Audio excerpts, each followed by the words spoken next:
आज इस वीडियो में हम लोग बात करेंगे कि किस तरह से मीर जाफर के लालच के कारण 1757 के प्लासी के युद्ध को अंग्रेजों ने बिना लड़े ही जीत लिया था। देखो, जो प्लासी का युद्ध था ना, वो कोई बिल्कुल पानीपत की जो लड़ाइयाँ हुई या तराइन में जो लड़ाइयाँ हुई या फिर दूसरा कोई भी लड़ाई हो, उस जैसी लड़ाई नहीं थी वो प्लासी की लड़ाई। वो बिल्कुल छोटी मोटी वहाँ झड़पें हुई थी। अब यहाँ पर जो अंग्रेजों के पास जो सैनिक थे वो मुट्ठी भर सैनिक थे, गिनती के सैनिक थे। और जो नवाब था, बंगाल का नवाब, उसके पास एक बहुत बड़ी सेना थी, लेकिन इसके बावजूद भी अंग्रेज जीत जाते हैं। इसके पीछे कहीं ना कहीं ये जो मीर जाफर है और इसकी जो लालसा थी, ये सबसे बड़ा इसने रोल निभाया था। देखो क्या था कि जो मीर जाफर है ना, ये शुरू से ही बंगाल का नवाब बनने का ख्वाब देखा करता था। सिराजुद्दौला के पहले तक तो इसकी उतनी हिम्मत नहीं हुई, लेकिन जब सिराजुद्दौला नवाब बना, चूंकि ये एक तो भाई अनुभवहीन था, इसको शुरू में कोई भी अनुभव प्राप्त नहीं हुआ था, फिर भी तेज तर्रार था, महत्वाकांक्षी था, अपना जो बंगाल है उसको सुदृढ़ करना चाहता था, शक्तिशाली बनाना चाहता था। अब जो अंग्रेज हैं वो 1757 तक बंगाल में एक मजबूत स्थिति में आ गए थे व्यापार के मामले में। देखो मैंने ना एक वीडियो बनाया था, वो आपको इस वीडियो के डिस्क्रिप्शन में लिंक मिल जाएगा, जिसमें मैंने बताया है कि किस तरह से मुगल बादशाहों ने अंग्रेजों को विशेष सुविधाएं प्रदान की थी। मतलब फरमान जारी कर देते थे कि तुम जो है फला स्थान पे इतना रुपया दो और जितना चाहे व्यापार करो। जैसे फर्रुखसियर ने 1717 में 3000 रुपए में बंगाल में कर मुक्त व्यापार का अधिकार दिया था। तो इस तरह से अंग्रेजों ने जो है काफी सारे पैसे बचा लिए थे, और पैसों के दम पर अब 1757 की स्थिति में अंग्रेज जो है किसी को भी खरीदने के लायक हो गए थे। तो अब जो है अंग्रेज ये सोचने लगे कि हम लोग जो है बंगाल पर अधिकार कर लेते हैं। अब ये कैसे संभव था, क्योंकि अंग्रेजों के पास कोई भी बहुत बड़ी सेना तो थी नहीं। लंदन में एक इंडिया हाउस करके है, वहां पर लाइब्रेरी है, लंदन के इंडिया हाउस के लाइब्रेरी, वहां से पता चला है कि जो अंग्रेज हैं उनके पास मात्र 300 सैनिक थे प्लासी के युद्ध के समय, और बंगाल के नवाब के पास लगभग 18,000 के करीब सैनिक थे। वहीं कुछ जो दूसरे स्रोत है उसमें ऐसा बताया जाता है कि अंग्रेजों के पास 3,000 सैनिक थे और जो बंगाल का नवाब है उसके पास 50,000। अगर दोनों ही चीजों को भी अगर माना जाए ना, 300 वाला को भी माना जाए, तो एक तरफ 300 अंग्रेजों के पास, दूसरी तरफ 18,000 नवाब के पास, तब भी ये बहुत बड़ा अंतर है। अगर दोनों के बीच भिड़ंत हो जाए तो आप लोग सोचिए भाई, जो 18,000 वाले हैं वो 300 वालों को किसी को जिंदा ना छोड़े। वही अगर हम लोग 3,000 और 50,000 को भी माने, तब भी यहां जो है बहुत बड़ा अंतर है। जो 3,000 वाले हैं उनको आराम से 50,000 वाले कुचल देंगे। तो अंग्रेजों के जीतने की कोई भी संभावना नहीं थी। अगर आमने सामने की लड़ाई होती तो अंग्रेज भाई बिल्कुल पिस करके रह जाते। उनका मतलब डेड बॉडी भी इंग्लैंड नहीं जा पाता, मतलब कि चटनी बना के रख देते। इतने सैनिक थे बंगाल के नवाब के पास। अब अंग्रेजों ने जुगाड़ लड़ाया कि भाई कैसे यहां पर बंगाल पर कब्जा किया जाए, क्योंकि अब पैसा तो भारी कमा चुके हैं। तो उन्होंने जो है खोजना शुरू किया किसी ऐसे व्यक्ति को जो कि नवाब के पास किसी बड़े पोस्ट पर हो और वो बिकने को तैयार हो। तो यहां पर जो मीर जाफर है उस पर मतलब मीर जाफर जो है वो बिल्कुल बिकने को तैयार था। भाई वो तो पहले से ही बंगाल का नवाब बनने का ख्वाब दिख रहा था। अब जो है अंग्रेज जब उसके पास पेशकश रखते हैं कि हम जो है एक हो जाते हैं, हमारे पास पैसा है, तुम्हारे पास सेना है। क्योंकि वो बंगाल का सेनापति था तो उसी के अंडर में सारी सेना थी, वो जब चाहे जैसा चाहे उनको ऑर्डर दे सकता था। तो अंग्रेजों ने बोला हमारे पास पैसा, तुम्हारे पास जो है सेना, हम तुमको पैसा देंगे, बंगाल का नवाब बनाएंगे, बस तुम हमारा साथ दो। अब मीर जाफर को क्या चाहिए था भाई, वो तो बंगाल का नवाब बनने को कब से मरे जा रहा था। इसके अलावा अंग्रेज क्या करते हैं, बंगाल के जो धनी सेठ होता है ना, एक सेठ था जगत सेठ, उसको भी अपनी तरफ मिला लेते हैं। उसको भी बोलते हैं कि भाई हम भी रईस आदमी हैं, आप भी रईस आदमी हो, हम भी व्यापारी, आप भी व्यापारी, अगर हम लोग अपने किसी आदमी को बंगाल का नवाब बना दे तो कैसा रहेगा। ये जो सिराजुद्दौला टेढ़ा आदमी है, सुनता नहीं है कुछ भी, हमारे हिसाब से काम नहीं करता है, हम लोग जो है ऐसे व्यक्ति को बनाते हैं जो आपके और हमारे हिसाब से चले। जगत सेठ भी बोलता ठीक है, तो वो भी तैयार हो जाता है मीर जाफर के लिए। इसके अलावा और भी कुछ लोग थे जैसे कि राय दुर्लभ, अमीचंद, ये सब जो है बिक जाते हैं। इसके अलावा और भी काफी सारे लोग जो हैं अंग्रेजों के पक्ष में आ जाते हैं। अंग्रेजों के पास था पैसा और जो नवाब था उसके पास क्या था, सैनिक। तो सैनिक तो भाई मीर जाफर के साथ ही अंग्रेजों के साथ आ रहे थे।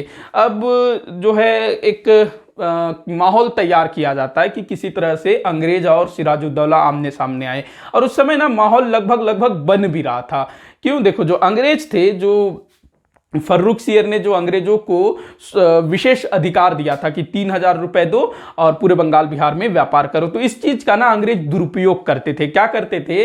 वो सिर्फ और सिर्फ ना अंग्रेजों के लिए वो सुविधा थी, लेकिन जो अंग्रेज क्या करते थे, जो दूसरे व्यापारी होते थे, चाहे भारतीय व्यापारी हो या मुस्लिम व्यापारी हो या पुर्तगाली हो या फ्रांसीसी हो, उनके सामान को भी ना अपने माल के साथ रख लेते थे, साथ में कर मुक्त करवा के निकाल लेते थे कि ये पूरा मेरा सामान है, मतलब जिसमें टैक्स नहीं लगना है, तो बिना टैक्स दिए निकाल लेते थे।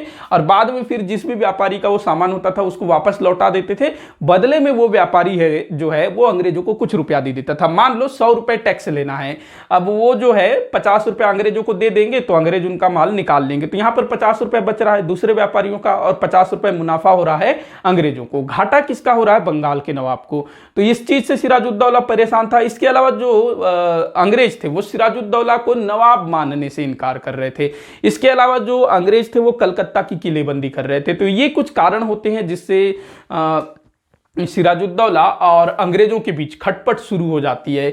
इसी बीच जो बंगाल का नवाब सिराजुद्दौला वो कलकत्ता पर आक्रमण भी कर देता है, कलकत्ता पर अधिकार कर लेता है। इसी बीच ब्लैक होल की घटना घटित होती है जिसमें ये बोला गया कि सिराजुद्दौला ने लगभग 146 लोगों को किसी छोटे से कमरे में बंद कर दिया, जिसमें काफी सारे लोग मर गए। 123 लोग मर गए और खाली 23 लोग बचे। इस तरह से प्रचारित किया जाता है ताकि नवाब को बदनाम किया जा सके। अब ये सारा मैटर होता है और अंततः प्लासी का युद्ध होता है। ये जो प्लासी का युद्ध है ये लड़ा गया था 23 जून 1757 को। और इस युद्ध में जैसे मैंने बताया कि अंग्रेजों के पास 300 या 3,000 के सैनिक थे और दूसरी तरफ बंगाल के नवाब के पास 18,000 या 50,000 के करीब सेना थे। अब जैसे ही युद्ध शुरू हुआ, सिराजुद्दौला ने बोला होगा कि आक्रमण, इस टाइप से कुछ बोला होगा, जो जैसा बोलते हैं फिल्मों वगैरह में देखा होगा आप लोगों ने। अब चूंकि जो मीर जाफर है वो सेनापति होने के नाते वही पूरा सेना को ऑर्डर देगा कि चलो आगे बढ़ो, इस टाइप से। तो कहते हैं कि जो मीर, जैसे ही सिराजुद्दौला ने इशारा किया कि शुरू करो युद्ध, तो मीर जाफर जो है सिराजुद्दौला के इशारे से अपनी सेना को ऑर्डर देता है आगे बढ़ने के लिए, अंग्रेजों को मारने के लिए। अब जो बिल्कुल वो आगे बढ़ते हैं, सैनिक पूरा धड़ धड़ आगे बढ़ते हैं। मतलब ऐसा लग रहा था कि थोड़ी देर में जो अंग्रेज है वो चटनी बनने वाले हैं। लेकिन जो मीर जाफर था भाई वो तो पहले ही बिक चुका था।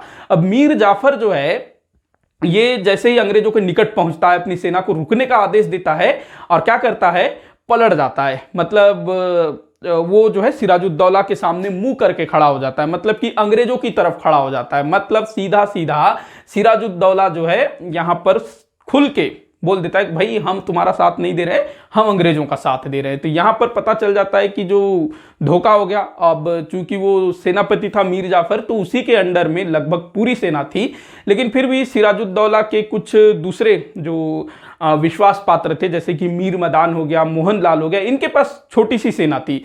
लेकिन अब जो है अंग्रेजों की सेना जो कि 300 या 3,000 की थी, अब वहां पर जो मीर जाफर के अंडर में जो हजारों की संख्या में जो सेना थी वो भी अंग्रेजों की हो गई।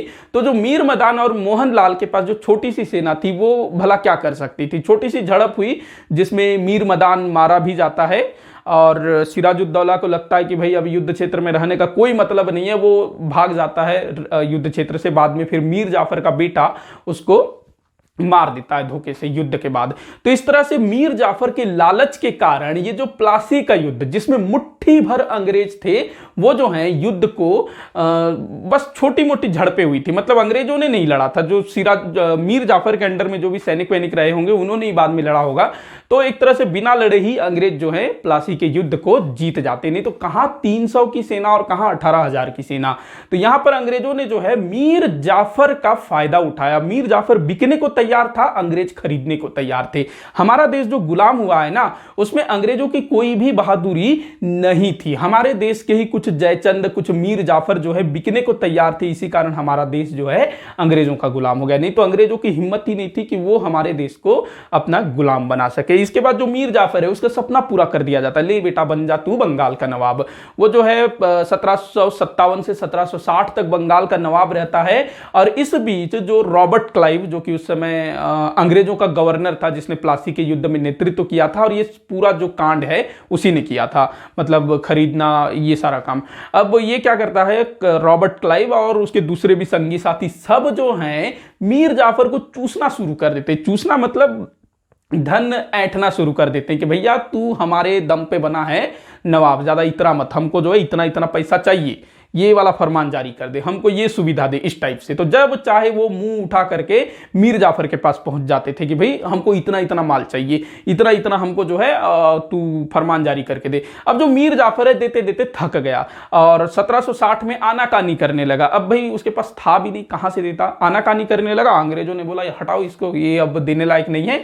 और मीर जाफर के दामाद जिसका नाम था मीर कासिम, उसको बना दिया जाता है बंगाल का नवाब। उसके साथ संधि की जाती है, देख बेटा तेरे को हम बना रहे नवाब, हम जो बोलेंगे वो तेरे को करना है। तो मीर कासिम बोला ठीक है मैं करूंगा। अब जो मीर कासिम था वो फिर थोड़ा सा चतुर निकलता है, चीजों को सुधारने की कोशिश करता है, और जैसे अंग्रेजों को पता चला कि ये थोड़ा सा डेढ़ होशियारी दिखा रहा है तो उसको हटा देते हैं मीर कासिम को 1763 में, और फिर से पुराना वाला मीर जाफर उसको ले आते, भाई तू ही ठीक है, भले आनाकानी करता था तू देता था।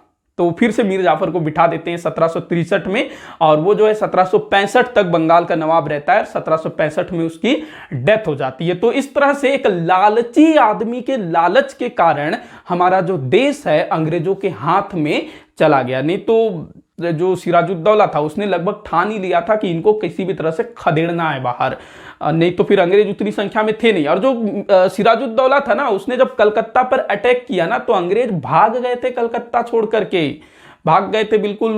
कलकत्ता पर किसका अधिकार हो गया था, सिराजुद्दौला का, और कलकत्ता का नाम रख दिया था अलीनगर, अलीनगर रख दिया गया था कलकत्ता का नाम।